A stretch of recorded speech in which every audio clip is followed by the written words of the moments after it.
اعلی حضرت امام محمد رضا خان فاضل بریلوی رحمۃ اللہ علیہ نے اہل سنت کے لیے اتنا لکھا، اتنی تحقیق کی، دین حق کے لیے اس قدر جگر پگھلایا کہ اگر آج آپ کے روشن افکار کو عام کر دیا جائے تو کسی گلی کونے میں بھی اندھیرا باقی نہ بچے، ہر طرف سویرا ہو جائے۔ 1000 سے زائد آپ نے جو کتابیں لکھی اس میں اعتقادیات، اقتصادیات، معیشت، معاشرت، نظام زندگی، نظام بندگی،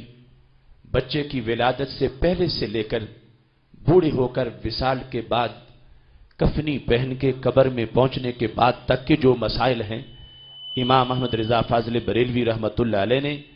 ان تمام مسائل پر اتنا لکھا، اتنا جامع لکھا کہ آج تک آپ کا لکھا ہوا کسی سے بھی مسترد نہیں کیا جا سکا، اور آج تک آپ کا ایک ایک جملہ لوگوں کے، عوام اور خواص کے لیے ایک مینارہ نور کی حیثیت رکھتا ہے۔ بس صرف کمی ہمارے اندر ہے کہ اس عظیم امام کے افکار کو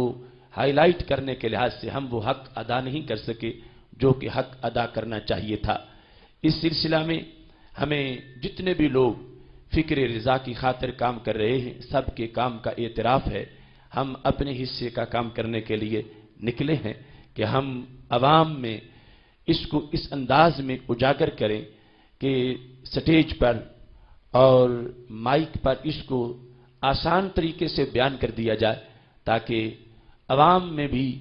یہ خبر ہو کہ وہ لوگ جو آج ہماری راہوں کو روکنا چاہتے ہیں، غلط پراپیگنڈے کی بنیاد پر کنویں کو مینار اور مینار کو کنواں کہہ رہے ہیں، ہم ان پر یہ حقیقت واضح کرنا چاہتے ہیں کہ آج بھی اگر صفہ کی روشنی اور دار ارقم کی چاندنی اور بدر ہونین کی تازگی چاہیے تو وہ فکر رضا میں موجود ہے۔ اعلی حضرت فاضل بریلوی رحمۃ اللہ علیہ کے روشن افکار سے سب کو حصہ مل رہا ہے، خواہ وہ دکاندار ہے یا شیخ الحدیث ہے، وہ ایک کاشتکار ہے یا ایک وقت کا پیر طریقت ہے۔ اعلی حضرت رحمۃ اللہ علیہ نے اتنا وسیع پیمانے پر ضیافت ذوق کا اہتمام کیا کہ جس کو بھی تلاش ہو اعلی حضرت کے دسترخوان سے اسے لقمہ ضرور ملتا ہے،